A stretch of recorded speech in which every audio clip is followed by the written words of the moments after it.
Ah, bon, c'est toujours la même chose, cinématique, cette fois-ci 2, et c'est toujours pour les secondaires. Donc déjà, on va commencer par désolé pour le cadrage de la première vidéo, mais vous savez, je fais déjà pas de photos, j'ai jamais fait de selfie de ma vie, donc voilà, moi j'ai reçu plein de commentaires, mettez-vous en mode paysage et tout, je sais même pas ce que c'est au final. Donc voilà, j'espère que là ça va être beaucoup mieux cadré, et on va faire cinématique 2, ça va être beaucoup plus simple que cinématique 1, vous allez voir, parce que les histoires de référentiel c'est assez compliqué, mais vous verrez qu'ici on sera que dans le référentiel terrestre, donc tout va bien, on va pas étudier le satellite ou quoi que ce soit. Donc au calme. Déjà, je vais commencer par refaire la cycloïde parce que j'ai vu que ça sortait du cadre, donc personne n'a pu rien voir. Donc je vous refais vite fait la cycloïde, l'histoire de la roue qui tourne. J'ai une roue qui tourne dans ce sens-là. Ok. Je vais dessiner plusieurs instants de la même roue. Ok. On va dire comme d'habitude, ce que j'avais dit, j'ai une histoire de rustine. On va mettre une rustine tout là-haut et on va essayer de suivre la rustine. Ok.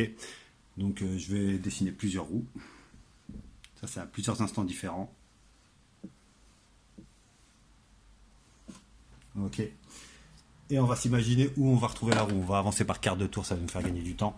Donc là, la rustine au début, elle est tout là-haut. Ok. Si elle tourne dans ce sens-là, la rustine après, elle va se retrouver ici. Ok. Si je continue à tourner, elle va se retrouver ici. Ok. Et je continue à tourner, elle va se retrouver là.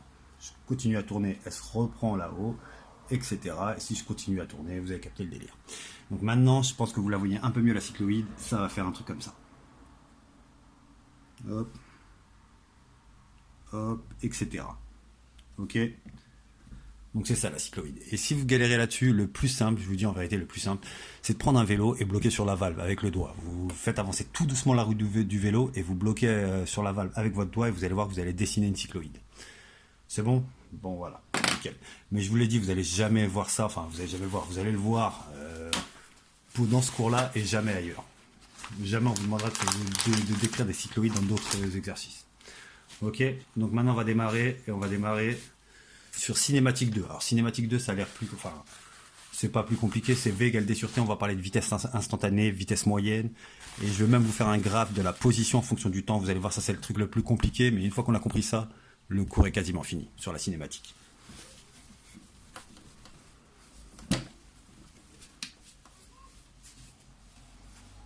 Et oui, je rappelle, vous avez le cours sur l'ENT, il y a une histoire de référentiel avec des trains et tout, donc essayez de le remplir, essayez de m'envoyer ça, voir si vous avez compris ou pas. Je reçois des cours d'autres classes, mais rarement des vôtres, donc essayez de vous bouger un petit peu. Et si c'est un peu trop compliqué, envoyez-moi au moins un message. Il y a mon adresse mail, envoyez le message. Ok. Sur ce que vous n'avez pas compris. Donc là, on va redémarrer tranquillement sur vitesse instantanée, vitesse moyenne. Alors c'est toujours la même formule, je la rappelle. V égale D sur T. Alors je rappelle les unités, mais normalement ça va. Hein. Si je mets des kilomètres pour la distance et des heures pour le temps, c'est des kilomètres divisé par des heures. Kilomètres par heure pour la vitesse. Et je rappelle, on ne dit pas kilomètre heure, on dit kilomètres par heure. Et de la même façon, on peut parler en mètres et en secondes. Ça, c'est l'unité de physique, on va le faire dans un deuxième temps. Mètres, secondes. Et ici, on va parler en mètres par seconde. Ok. Donc, il y a un lien entre les deux unités, je vous ai déjà dit, mais on le verra peut-être à la fin de la vidéo, ou soit dans la prochaine vidéo qui sera beaucoup plus courte. Ok. Donc, on va démarrer tout de suite, on va parler de vitesse instantanée et vitesse moyenne. Alors, c'est pas une notion super compliquée, c'est même rien du tout. La vitesse instantanée, concrètement, la vitesse instantanée, c'est la vitesse que je vois sur mon compteur. Quand je suis en voiture, la vitesse que j'ai sur mon compteur, c'est la vitesse instantanée. C'est la vitesse que j'ai tout de suite, instantanée. La vitesse moyenne, c'est la vitesse à la fin du trajet. Si je fais des pauses, pas des pauses, etc. À la fin, je peux trouver une vitesse moyenne sur tout le trajet. Alors, on va faire un exemple, ça va caler l'affaire tout de suite.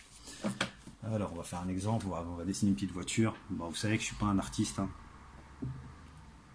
Petite voiture. Oh, dégueulasse, je suis pas dessiné. Ok. Voilà, j'ai une petite voiture qui part d'un point A et qui va arriver à un point C. Ok.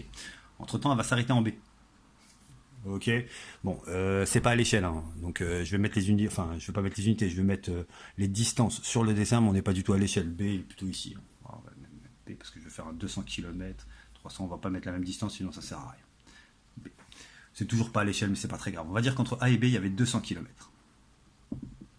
Ok. Et entre B et C, on va dire qu'il y a 100 km. Ça marche. On va dire que j'ai fait la distance à B. Laissez-moi trouver un truc. On va dire que je l'ai fait en... Allez, 2h45. J'ai mis 2h45.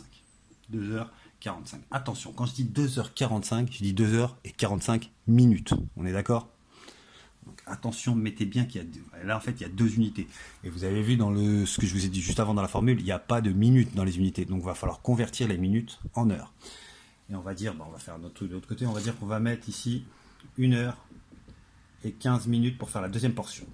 Et entre temps, en B, quand la voiture était en B, je me suis arrêté, j'ai fait une pause de 1 heure. Alors ça carré. Ça va pour tout le monde? Bon, rien de compliqué, vous allez voir, c'est vraiment rien de compliqué. Donc on va vous demander à chaque fois, on va dire que j'ai, comment ça s'appelle, un régulateur de vitesse. Ok, un régulateur de vitesse, je sais pas si vous savez ce que c'est. C'est qu'en gros, je peux mettre ma vitesse sur la voiture. Par exemple, ici, j'ai mis une vitesse et j'ai appuyé sur l'accélérateur et je suis toujours à la même vitesse. Donc ici, ce que je vois sur mon cadran de vitesse, je vois toujours la même vitesse. Donc ça correspondra à la vitesse instantanée ici. Pareil ici, j'ai toujours le régulateur de vitesse, j'ai une autre vitesse, mais je suis toujours bloqué à la même vitesse. On va dire que j'étais sur autoroute, là je suis passé en national, mais je suis toujours bloqué sur la même vitesse. Ok. La vitesse moyenne, désolé, je sais pas si ça... Attendez, je vais recadrer.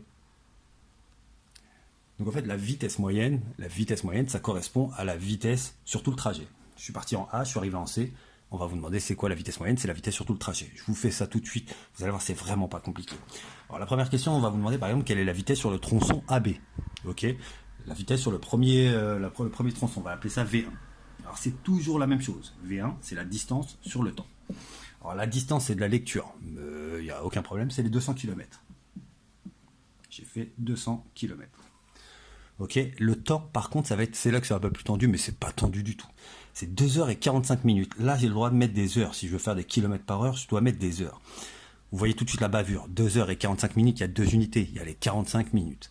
Alors, le truc, c'est super simple. C'est que les 2 heures, ça reste 2, il n'y a pas de souci. On est en unité heure, tout va bien.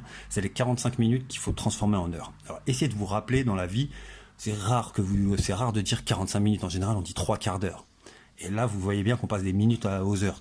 45 minutes, on est d'accord, c'est 3 quarts d'heure. Et prenez votre calculatrice, faites 3 divisé par 4, vous allez tomber sur 0,75. Donc en fait, quand vous roulez 45 minutes, vous roulez 0,75 heures. Et là, on a roulé 2h45. Donc on a roulé, le temps, c'est 2,75 heures. Est-ce que ça va pour tout le monde? Ouais, je pose pas de questions. Donc voilà, si vous avez compris ça, c'est fini pour les vitesses instantanées. Il n'y a rien. Donc en fait ici, si je veux calculer la vitesse instantanée, je fais 200 divisé par 2,75. Ça va pour tout le monde? Ça c'est la vitesse sur mon premier tronçon. Donc je le calcule, c'est pas très dur. Attendez, je vais peut-être mettre un peu plus de lumière. Ça va peut-être être mieux comme ça. Et ici, j'y vais. J'espère que vous voyez ce qui se passe. 200 divisé par 2,75. Ok. Donc j'avais une vitesse de 72,72. On va arrondir à l'unité, on va pas perdre de temps. Donc 73 km/h. Ok, 73 km/h. Donc si j'étais sur autoroute, c'est pas normal puisque je dois être au minimum à 80. Donc oubliez l'histoire de l'autoroute et de la nationale, oubliez. Ça marche, 73 km/h. Ça c'est la vitesse sur le premier tronçon, sur le tronçon AB. Après, on peut vous demander, je vais effacer, parce que vous savez très bien, j'ai un tableau, regardez ma main, j'ai un tableau qui est ridicule. Donc, je vais effacer, et je vais faire cette fois-ci, quoi que j'ai de la place en bas. Je vais calculer la vitesse sur le deuxième tronçon, entre B et C. Ok, là, c'était entre A et B. Maintenant, je vais calculer la vitesse entre B et C. C'est toujours la même formule. Distance sur le temps. Et la distance, je vous ai dit, c'est de la lecture en général. Donc là, il y a quoi? Il y a 100 km. Je note mes 100 km, ok, divisé par le temps. Le temps, maintenant... c'est toujours le même délire. J'ai 1h15. 1 heure, ok, ça va bien, mais 15 minutes, c'est pas des heures. Mais 15 minutes, vous savez très bien comment on le dit. Si vous saviez que c'était 3 quarts d'heure avant, 15 minutes, c'est un quart d'heure. En général, on ne dit jamais attends-moi 15 minutes, c'est attends-moi un quart d'heure. Un quart d'heure, tapez sur la calculatrice un quart, vous allez avoir 0,25. Vous n'êtes pas obligé de le taper si ça va, les petits calculs. Mais si vous galérez, prenez même pas la tête, vous le tapez un quart et vous tombez sur 0,25. Donc 1h15, ça correspond à 1,25. C'est 1 plus 0,25. 1,25 heures. Ça va pour tout le monde? Donc là, j'ai trouvé la vitesse, la deuxième vitesse instantanée, la deuxième vitesse sur le tronçon BC. J'ai dit, j'ai un régulateur de vitesse, donc je bloque ma vitesse, je suis toujours à cette vitesse. Là, sur le premier tronçon, j'étais tout le temps à 73, j'étais bloqué dessus. Sur le deuxième, je suis bloqué à 100 divisé par 0,25. 80. Ok, on va dire que sur le deuxième tronçon, on était sur autoroute. On était là sur national, là on était sur autoroute. 80 km/h. Ça va pour tout le monde? Rien de compliqué, on est d'accord. Ça, c'est les vitesses instantanées. On vous donne une distance, un temps, vous divisez, c'est réglé. Maintenant, je vais vous demander quelle est la vitesse moyenne sur tout le trajet. En gros, quand je suis parti de A, je suis arrivé à C, c'est quoi la vitesse moyenne sur tout le trajet? J'ai besoin d'effacer. Vous allez voir, c'est pas plus compliqué en vérité. C'est juste une histoire de sémantique en fait. C'est savoir ce que c'est, savoir ce qu'on calcule. En fait, vous allez vous poser la question sur tout le trajet. Sur le trajet, la vitesse sur le trajet AC. Et vous allez toujours la même formule, la distance sur le temps. Ok? Et la distance, par contre, cette fois-ci, c'est 200 plus 100, on est d'accord, c'est les deux portions. Et là, j'étais arrêté en B. J'ai rien fait, j'étais arrêté. Donc c'est 300. Pour le temps, par contre, va falloir tout additionner, tous les temps, et même le temps de pause. Parce qu'au final, quand je suis arrivé en C, en fait, je suis parti de A, et je suis arrivé en C au bout de combien de temps? 2h45 et 1h15, 4 heures. Ça va pour tout le monde, vous rajoutez un quart d'heure, ça fait 3 heures, ça fait 4 heures. Plus 1 heure de pause. Donc au final, j'ai mis 5 heures. Ça va pour tout le monde? 5 heures. Donc si vous faites le calcul, je ne vais pas le faire parce que ça se fait de tête en vérité. 30 divisé par 5, c'est du 60. En fait, regardez bien, vous gardez ce 0 là, 30 divisé par 5, c'est une table classique, c'est 60. 60 km/h. Donc ma vitesse moyenne sur tout le trajet, c'est 60 km/h. Je roulais à 73 ici, à 80 ici, j'ai fait une pause d'1 heure ici. Ma vitesse moyenne, au final, c'est 60 km/h. Concrètement, la vitesse moyenne, c'est la vitesse si je m'étais jamais arrêté. C'est aussi con que ça, au final. Ok? Donc, il n'y a rien de très compliqué. Les vitesses instantanées, les vitesses moyennes, c'est la fin du premier cours. Donc, gérez ça tranquillement. Essayez de remplir la feuille du premier cours. Le début, ça commence avec des référentiels des trains et tout. C'est ce que j'avais expliqué sur la première vidéo. Donc, vous regardez ça tranquillement. C'est est-ce que je suis immobile dans le train par rapport à quelqu'un dans le train, etc. Vous regardez ça. Si c'est compliqué, envoyez-moi un message, je vous referai une correction dessus. Ok? Et après, la fin, c'est sur les vitesses instantanées et vitesses moyennes. Il y a un petit exercice d'application. Et je vais vous mettre une autre feuille d'exercice juste après. Que j'ai déjà mise. Donc regardez sur le NT les feuilles d'exercice. Ok, ça c'est vitesse instantanée, vitesse moyenne. C'est super simple. Maintenant on va essayer de tracer un graphe de la position, de la distance en fonction du temps. Ça c'est un truc archi classique. On le voit tout le temps, mais c'est du carton. Enfin, ça a l'air compliqué, mais en vérité c'est du carton. Donc j'efface tout et on va faire un graphe en fonction du temps. Un graphe de la distance en fonction du temps. Ok. Et avant, on va poser un petit problème. On va dire quoi? On va dire que... Bon, j'invente en live. Hein. On va dire qu'il y a Lucas, ici. Lucas, et il va courir et il va se taper un mur. Excuse-moi, Lucas. Lucas court, il va se taper un mur. Ok. Alors, dans la première phase, on va dire qu'il court, dans la phase 1, quand il court dans ce sens-là, phase 1, on dit qu'il court à 5 mètres par seconde. Et on va dire, pour avoir des chiffres exacts, on va dire qu'on est à 20 mètres. La distance totale, ici, il part de 0, et ici, c'est 20 mètres. Alors, je mets un axe X ici, et je dis que là, j'ai X égale 0, et là, j'ai X égale 20 mètres. En fait, il va parcourir une distance de 20 mètres. En fait, il va sprinter à 5 mètres par seconde, et on va dire qu'il tape le mur. Ok? À ce niveau-là, Lucas, il se cogne, il se tape le mur, et il reste bloqué, 5, ça va faire 4 secondes, on va dire qu'il reste bloqué 3 secondes, ok? Il se cogne, il reste bloqué 3 secondes au niveau du mur, fatigué, parce que ça fait mal quand même un mur à 5 mètres par seconde, ça fait du 18 km/h, ça fait très mal, je vous le dis tout de suite. Mais Lucas, il a une bonne constitution, et une fois qu'il s'est cogné contre le mur, il décide de repartir dans l'autre sens. Lucas repart dans l'autre sens, on va dire qu'il roule à, cette fois-ci, 4 mètres par seconde. Ça va pour tout le monde? Donc voilà, c'est ça un peu ça l'idée, et on va essayer de tracer. Je vais mettre en bas tout de suite le graphe, on va essayer de le faire ensemble. On va essayer de tracer sa position, X, en fonction du temps. Désolé pour le bruit des marqueurs, mais je vous ai dit, j'ai un tableau d'enfant. Alors, 3, 4, 5, 6, 7, 8, 9, 10, 11, 12. Ouais, ça va suffire. Ça va suffire, laissez-moi calculer ça. Ouais, ça va suffire, nickel. Donc là, c'est les secondes. 1, 2, 3, 4, 5, etc. 6, 7, 8, 9, 10, 11, 12. C'est les secondes. Et les mètres, les mètres, au maximum, je suis à 20 mètres. Donc on va essayer de faire ça un peu plus. 5 mètres ici, 10 mètres ici, 15 mètres ici, et 20 mètres ici. Bon, je suis en train de réfléchir, ça va être un peu chiant pour le retour. Oh, quoique, même pas. Même pas. Oubliez ce que je viens de dire. Donc ça va être, on va essayer de tracer le graphe de la vie de Lucas, ici. Ok, sa position en fonction du temps. Ok, donc dans la première phase, on va faire ça simple. Je peux vous demander déjà au bout de combien de temps il va taper le mur sur la première phase. Ben, c'est toujours la même chose. Quand on vous demande quelque chose genre qu'est-ce que le temps, ben, vous réécrivez la formule sans vous prendre la tête. V égale D sur T. Et un conseil que je vous donne, mettez un point d'interrogation sur ce qu'on vous demande. Au bout de combien de temps il va taper le mur. C'est la question que je viens de vous poser. Ben, forcément, vous avez les deux autres trucs. On est sur la phase 1, la vitesse 1. Sur la phase 1. Est-ce que je connais sa vitesse dans la phase 1? Il est à 5 mètres par seconde. Donc je remplace ici par 5. Est-ce que je connais la distance? Ben oui, la distance qu'il va faire sur la phase 1, c'est 20 mètres. Donc vous voyez bien que concrètement, le seul truc que je connais pas, c'est T. Ok? Donc je vais vous faire montrer comment on fait ça, mais je vais essayer de le faire vite. Surtout que je ne sais pas si vous voyez, ça s'efface de moins en moins bien. Bah en fait, c'est comme d'habitude. Quand j'ai une inconnue et qui est en bas, le premier truc que je fais, c'est que je la remonte là-haut. Parce que ma dernière ligne, c'est T égale. Hein. Dans toutes les équations, la dernière ligne, c'est T égale. Ou X égale, hein, quand vous avez les X en début d'année. Donc là, j'ai un divisé par T. Quand il traverse le égal, il se transforme en... J'avais un 20 ici, j'avais un divisé par T. Quand il traverse le égal, il se transforme en fois T. Ok, ça va pour tout le monde. Et moi, je vais isoler le T. Maintenant qu'il est là-haut, déjà, je suis bien. Et je veux l'isoler. Donc, il y a un truc qui me gêne, c'est le x5. Le x5, je le jette de l'autre côté. C'était un x5, il se retrouve de l'autre côté en divisé par 5. Bon, en vérité, ça se fait de tête, hein, 4 secondes. Si tu fais du 5 mètres par seconde sur 20 mètres, tu vas mettre 4 secondes, c'est évident. Mais si c'est un peu plus compliqué, si les chiffres sont un peu plus compliqués, vous me faites ça comme ça prend 3 secondes. Ok, donc en fait, il va mettre 4 secondes pour faire tout le trajet. Mais on va même pas le faire comme ça. Je sais qu'il va mettre 4 secondes pour faire tout le trajet, mais je ne vais même pas faire comme ça. Je peux déjà placer le point. Je sais qu'au bout de 4 secondes, il va être à 20 mètres. Ok. Et je sais qu'à 0 secondes, il était à 0 mètres. Ok. Je connais déjà 2 points.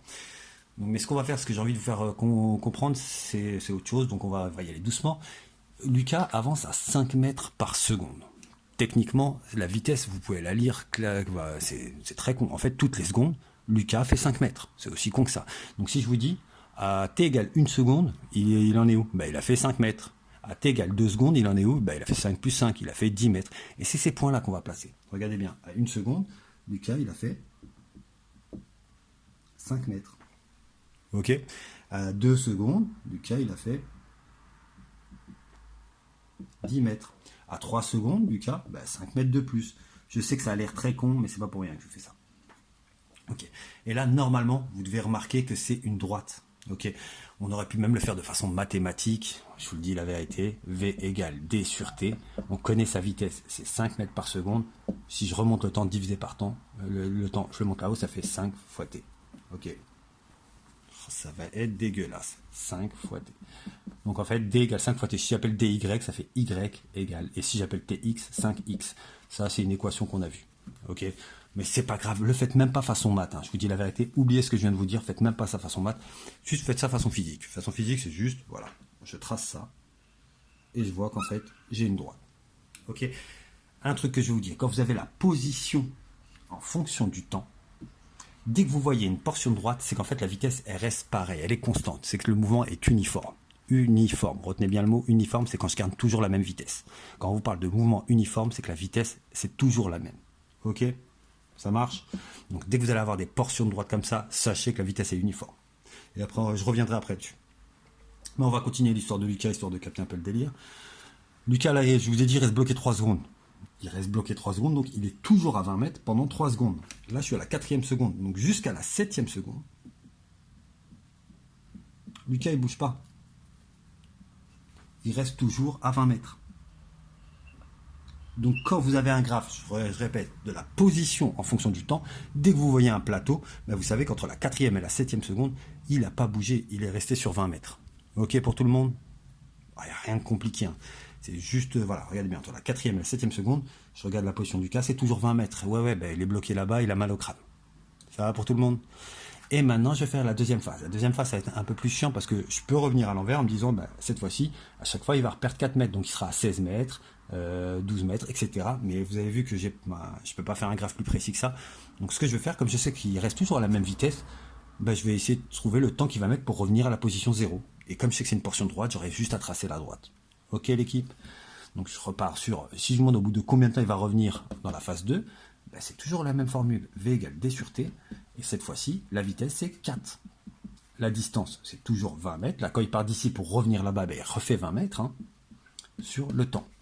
Alors c'est toujours la même logique en carton. J'ai un divisé par t, je le jette de l'autre côté parce que quand j'ai une équation, je peux pas avoir l'inconnu en bas, ok, en bas de la barre de fraction.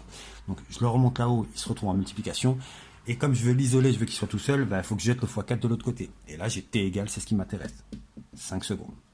Ok pour tout le monde. Si vous l'aviez de tête, c'est très bien, mais si je vous fais les calculs, c'est parce que vous verrez dans les exercices en général, c'est un peu plus compliqué. Un peu plus compliqué. C'est pas plus compliqué, c'est juste que les valeurs sont un peu moins exactes. Ok, là j'ai fait un cas classique comme on fait en cours d'habitude. Ça marche. Donc il va mettre 5 secondes. T égale 5 secondes. Il va mettre 5 secondes à revenir. Donc concrètement sur mon graphe, ça donne quoi? Je suis à la 7e seconde, et si je rajoute 5 secondes, c'est la 12e seconde. Il va mettre à la 12e seconde, il revient à 0. Donc comme je sais que c'est une portion droite, je pars d'ici et je prends ma règle évidemment, mais j'ai pas de règle là. Et voilà. Là, on vient de tracer un graphe en fonction du temps. J'espère que ça vous paraît pas super compliqué parce que ça ne l'est pas au final. Juste après, dans le cours d'après, vous verrez, on verra les mouvements accélérés et ralentis, enfin uniformément accélérés et uniformément ralentis. Vous allez voir, on va avoir quasiment les mêmes graphes, mais attention.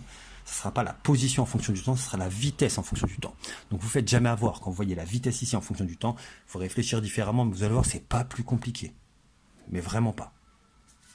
Ok, si vous avez compris ça, qu'est-ce que. Ah si, on va faire ça à l'envers. Parce qu'en général, on vous raconte jamais l'histoire. On vous donne ça et on vous demande à vous de raconter l'histoire. Vous allez voir, c'est un truc très con. C'est un truc très con. Quand vous avez un graphe de la position en fonction du temps, déjà repérez les portions de droite, repérez déjà les plateaux, excusez-moi. Les plateaux, c'est le plus simple. Quand vous avez un truc comme ça, on va définir ça en 3 phases. Phase 1, phase 2 ici, et phase 3. Et ce sera toujours présenté comme ça, les 3 phases. On va vous dire qu'est-ce qui se passe sur les 3 phases. Dès que vous voyez que c'est la position en fonction du temps, déjà vous savez que sur la phase 1, c'est une portion de droite. Ça va être une vitesse uniforme. Sur la phase 3, c'est encore une portion de droite, c'est une vitesse uniforme. Et là, c'est ce qu'on appelle un plateau. On va essayer de capter, mais ça, c'est quand il se cognait. Donc en fait, la vitesse est 0. Il est arrêté, il bouge pas. C'est très con, on va l'écrire vite. D'ailleurs, commencez toujours par le plateau. La vitesse dans la phase 2, regardez bien, entre la 4e et la 7e seconde, elle est toujours à 20 mètres. Si entre la 4e et la 7e seconde, vous voyez un mec posé à 20 mètres, toujours bon, si je vous demande c'est quoi sa vitesse, vous allez dire, Lucas, il est posé contre le mur, là, c'est 0 sa vitesse. Donc la vitesse de la phase 2, c'est 0 mètres par seconde. Ok, faites tout de suite les plateaux, ça vous fait gagner du temps. Le truc qui va être un peu plus compliqué, c'est... plus compliqué, façon de parler, hein, ça va être la phase 1 et la phase 3. Ok, mais la phase 1, on va vous demander c'est quoi le mouvement. Vous allez dire que c'est un mouvement uniforme. Mouvement, je ne vous parle même pas de rectiligne parce qu'en fait il allait tout droit, parce que rectiligne c'est la trajectoire. On va juste parler de mouvement uniforme. Ok. Donc en fait ici la vitesse, il a toujours la même vitesse et on va vous demander de calculer la vitesse. Ok. La première phrase, ce sera c'est un mouvement. La première question, ce sera quel est le type de mouvement. Vous allez dire mouvement rectiligne uniforme. Ok pour tout le monde, ce sera la première question. À chaque fois c'est ça. Hein. Mouvement rectiligne. Pourquoi rectiligne? Parce que si vous bloquez sur Lucas, rappelez-vous, sa trace, ça va être un truc comme ça. Ça va être une droite. Hein. Si vous bloquez sur la tête de Lucas par exemple, ou sur son nombril, sur ce que vous voulez, c'est un trait, sa trajectoire. Donc ça c'est pour le rectiligne. Et uniforme, c'est qu'en fait il a toujours la même vitesse parce que c'est une portion de droite. Si c'était pas une portion de droite, si c'était un arc de parabole, on a déjà vu les paraboles, mais que en maths, donc on verra ça au cours d'après, à la prochaine vidéo. Si c'est une branche de parabole, c'est plus uniforme, c'est accéléré. Mais on verra quasiment jamais ça, on se dit la vérité. Donc là, ça sera toujours pour vous des mouvements rectilignes uniformes, quasiment, mais vraiment tout le temps. Donc en fait ici, on va vous demander, dans la question d'après, mais calculer la vitesse. La vitesse, c'est toujours la même formule. Oubliez jamais que c'est toujours la même formule, D sur T. Et si vous avez oublié, rappelez-vous bien de la voiture kilomètre par heure. Donc c'est des kilomètres divisé par des heures. C'est une distance sur un temps. Ok l'équipe? Donc ici, c'est quoi sa distance? La distance qu'il a parcouru Lucas sur la phase 1. Je bloque sur la phase 1, la phase 1. Je pars de 0 mètres. Je bloque. Là c'est la position, je pars de 0 mètres. Et il arrive à 20 mètres. Donc au final, il a fait quelle distance? Il est parti de 0 mètres pour aller à 20 mètres. Il a fait 20 mètres, Lucas. Il a fait 20 mètres. Ok? Pendant combien de temps? Il part à la seconde 0 et il arrive à la seconde 4. Il a mis 4 secondes à y arriver. 4 secondes. Et ça fait votre 5 mètres par seconde. C'était un peu mon énoncé à la base. Ok, donc c'est heureusement qu'on trouve 5 mètres par seconde. Et heureusement qu'ici on va trouver 4 mètres par seconde, sinon on a fait n'importe quoi. Ok. Donc là, vous venez de répondre aux 2 questions. Pour la phase 1. Et pour la phase 3, ça va être exactement le même délire. Donc j'ai limite pas envie de le refaire. Mais je vais le refaire. Pour que ça rentre bien dans la tête. C'est quoi son mouvement? Regardez bien, Lucas il partait de là-bas, bloqué sur sa tête, ça va être une trajectoire rectiligne. Ok, donc c'est un mouvement rectiligne. Et comme vous voyez que c'est une portion de droite, et attention, c'est bien la position en fonction du temps. Quand ce sera la vitesse ici, ça sera autre chose. Là, c'est la position en fonction du temps. La vitesse, c'est la vidéo d'après. Ok, ben, ça sera toujours comme c'est une portion de droite et que c'est la position en fonction du temps, ben, c'est que la vitesse est uniforme. C'est que j'ai tout le temps la même vitesse. Et si j'ai tout le temps la même vitesse, ben, V égale D sur T. J'utilise toujours la même formule. Et la distance. Quelle distance il a parcouru dans la deuxième phase? Vous vous rappelez un peu d'histoire, mais si on ne se rappelle pas d'histoire, il part d'où dans la deuxième phase, dans la troisième phase, pardon. Il part d'où dans la troisième phase? Il part de 20 mètres. Et à la fin de la troisième phase, il en est où? Il est à 0 mètres. Ok, donc il part de 20 mètres et il revient à 0 mètres. Il a fait combien de mètres en tout? 20 moins 0, il a fait 20 mètres. Pendant combien de temps? 12 secondes moins 7 secondes. Il a mis 5 secondes à les faire. Ok, ça fait V3 égale 4 mètres par seconde. Est-ce que ça va pour tout le monde? Ok, ça c'est vraiment le genre d'exercice archi classique à l'époque, quand c'était en épreuve ponctuelle, il y avait toujours un graphe comme ça et on vous demandait de décrire le mouvement et juste après de trouver la vitesse. Mais au final, c'est très con. C'est toujours la même formule, V égale D sur T. Ok l'équipe? Est-ce que j'ai oublié de vous dire quelque chose? Oui, si, j'ai oublié un petit truc. Si, j'ai oublié un petit truc, mais je vais vous le dire tout de suite parce que là, je vous ai mis que tout à l'heure, quand je vous ai parlé de vitesse, je parlais que de vitesse à base de 1h15, enfin des temps, je vous donnais des temps qu'à base de 1h15, 1h30. C'est facile. Quand on vous parle de 30 minutes, vous savez que c'est une demi-heure. Ok? Ouais, on va revenir là-dessus. Attendez, ça c'est encore décalé, je suis désolé. Désolé pour le cadrage, mais j'espère que c'est mieux que la dernière fois. Donc, on vous parle de 30 minutes. Par exemple, quand je vous parle de 30 minutes, vous savez que c'est 0,5 heures. Il n'y a pas de souci. 15 minutes, on a dit que c'était un quart d'heure. Un quart d'heure, donc c'est 0,25 heures. Ok, même 45 minutes, c'est encore gérable. 3 quarts d'heure. 0,25 fois 3, 0,75 heures. 3 quarts, si vous ne savez pas, vous tapez à la calculatrice. Mais normalement, vous devez le savoir, ça. Par contre, si je vous dis de me convertir, je sais pas moi, 35 minutes en heure. Là, c'est un peu plus tendu, mais c'est pas tendu du tout. Rappelez-vous ce que je vous ai dit dans la vidéo d'avant. Dès que vous avez une galère, vous devez convertir une unité en une autre unité. Enfin, déjà, les deux unités ont rapport à la même grandeur. Là, c'est le temps. Bah, faites toujours la même chose. Essayez de trouver déjà une correspondance très simple entre les deux unités. Si je vous dis une correspondance très simple entre les minutes et les heures, tout le monde va me dire la même chose. Bah, je sais que 1 heure, c'est 60 minutes. Bah, c'est mort. Un produit en croix et c'est fini. Regardez bien. 1 heure, c'est 60 minutes. Donc, attention, il y a côté heure et côté minute. Vous voulez savoir 35 minutes, c'est combien d'heures? Bah, je mets au niveau des minutes 35 minutes. J'ai bien mis les minutes avec les minutes et les heures avec les heures. Et c'est comme d'habitude, c'est le produit en croix. Vous avez deux croix, une qui est pleine, une où il manque quelque chose. Ok, bah, vous multipliez la diagonale pleine, 1 fois 35, divisé par 60. Prenez votre calculatrice. Ça arrive assez souvent, je vous le dis. C'est pour voir si vous savez faire un produit en croix au final. Donc, c'est 35 divisé par 60. Je ne fais pas 1 fois 35, heureusement. Ça fait 0,58, 3, etc. On va arrondir à deux chiffres après la virgule. C'est 0,58 heures. Ok? Donc, par exemple, 2h35.